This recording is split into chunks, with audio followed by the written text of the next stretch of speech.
ہمارے بھائی تعزیہ بناتے ہیں اور پھر تعزیہ بنا کر اس کو مصنوعی کربلا میں لے کے جاتے ہیں اور پھر اس جگہ کا نام کربلا رکھا جاتا ہے۔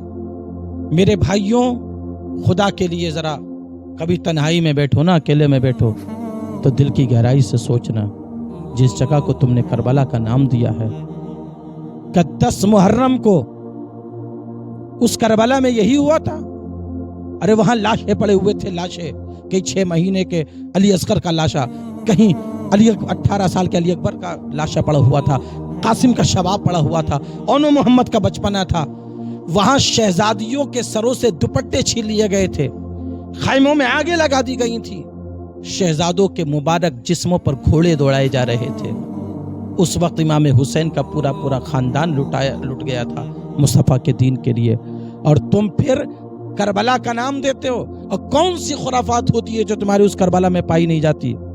ناچ گانے وہاں ہوتے، ڈانس پارٹیاں وہاں ہوتی ہیں، میلے وہاں لگے ہوئے ہیں، حلوہ پراٹھا وہاں بک رہا ہے، کھلونے وہاں بک رہے ہیں، عورتوں کا سامان وہاں بک رہا ہے، خلط ملط ہے عورتوں کا وہاں پہ، میلہ لگا ہوا ہے۔ ایمانداری سے خدا کے لیے ذرا بتاؤ، 10 محرم کو کربلا میں یہی ہوا تھا جو تم سب کچھ کرتے ہو؟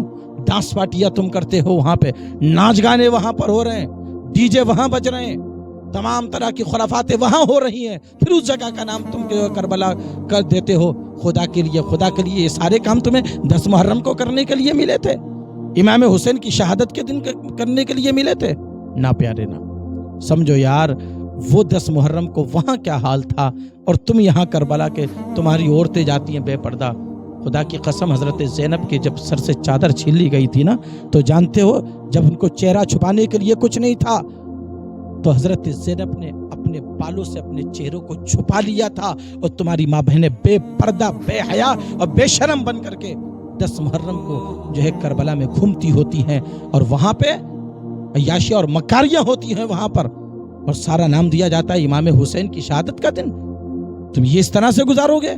نہیں پیارے، اس طرح سے یہ دن نہ گزارو، بلکہ اللہ توفیق دے، خرافاتوں سے بچو، بدعات سے بچو، غلط رسم و رواج سے بچو، اور غلط رسم و رواج سے بچ کر اگر اللہ توفیق دے تو اس دن کا 10 محرم کا روزہ رکھو۔ اللہ کے رسول صلی اللہ تعالی علیہ وسلم نے 10 محرم کا روزہ رکھا بھی ہے، اور اپنے غلاموں کو روزہ رکھنے کا حکم بھی دیا ہے، بلکہ اللہ کے رسول بخاری شریف کے حدیث پاک ہے، اللہ کے رسول نے فرمایا، اگلے سال ایک موقع پہ فرمایا اگر اگلے سال میں حیات رہا تو میں 9 تاریخ کا روزہ بھی رکھوں گا، یعنی یہودیوں کی مخالفت میں۔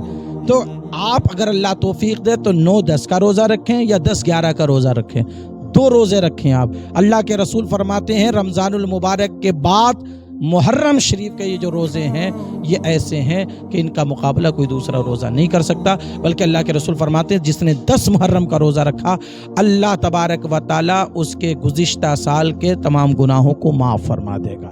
اس انداز سے گزارا۔